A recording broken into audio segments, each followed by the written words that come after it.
Hello students, welcome to my YouTube channel target for NEET by Rajneesh Kumar. इसके पिछले lecture में हम लोगों ने लोकोमोशन एंड मूवमेंट चैप्टर के बारे में बात किया था। आज हम बात करेंगे, न्यू चैप्टर है the cell the unit of life chapter के बारे में बात करेंगे। उसमें हम पहला टॉपिक है सेल्स।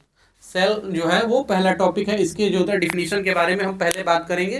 तो cell the structurals and functionals और यूनिट ऑफ लाइफ होता है, उसको सेल कहते हैं। और सेल जो होता है, सेल की सबसे पहले डिस्कवरी 1665 में रॉबर्ट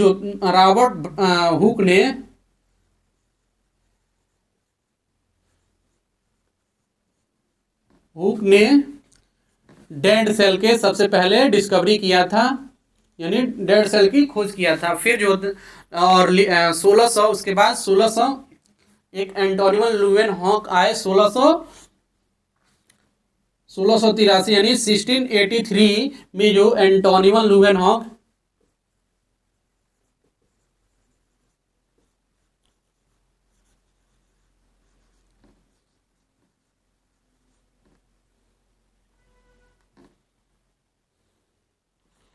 लुवेनहॉक ने लिविंग सेल की खोज किया था 1683 में, यानी 1683 में लिविंग सेल की खोज 1683 में एंटोनियो लुवेनहॉक ने किया था। और डेड सेल की खोज 1665 ईस्वी में, यानी 1665 में रॉबर्ट हुक ने किया था। और सेल जो होता है, एक सेल का भी ऑर्गेनिज्म होता है। एक सेल से बने ऑर्गेनिज्म को हम यूनिसेलुलर ऑर्गेनिज्म कहते हैं, और एक से जब ज्यादा सेल से बने ऑर्गेनिज्म होते हैं उसको मल्टीसेलुलर ऑर्गेनिज्म कहते हैं। यूनिसेलुलर ऑर्गेनिज्म यानी एक सेल से बने ऑर्गेनिज्म जो होता है वो प्रत्येक फंक्शन को परफॉर्म करने का कार्य करता है। और ये जो होता है यूनिसेलुलर ऑर्गेनिज्म, जैसे कि बैक्टीरिया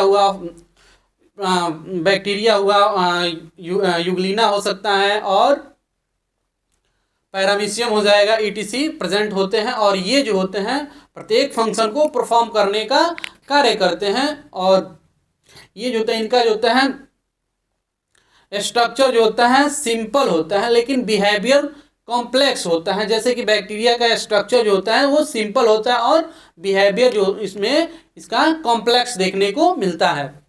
और एक से जब ज़्यादा सेल्स बने ऑर्गेनिज्म जो होता है उसको हम मल्टी सेलुलर ऑर्गेनिज्म कहते हैं। जैसे कि एनिमल्स हो गए, प्लांट्स हो गए, ईटीसी जो होते हैं वो मल्टी सेलुलर ऑर्गेनिज्म होते हैं। और ये भी जो होते हैं प्रत्येक फंक्शन को परफॉर्म करने का कार्य करते हैं। लेकिन many cell group of cells मिलकर ये प्रत्येक फंक्शन को परफॉर्म करने का कार्य, अलग अलग उनका कार्य होता है। लेकिन यूनिसेलुलर ऑर्गेनिज्म जो होता है वो सिंगल होता है, और लेकिन वो प्रत्येक फंक्शन को परफॉर्म करता है सिंगल होते हुए भी। और मल्टीसेलुलर ऑर्गेनिज्म जो होता है ये ग्रुप में होता है, और इनका अलग अलग अपना कार्य होता है। अब बात करेंगे सेल थ्योरी के बारे में, हम अगले नेक्स्ट चैप्टर में बात करेंगे।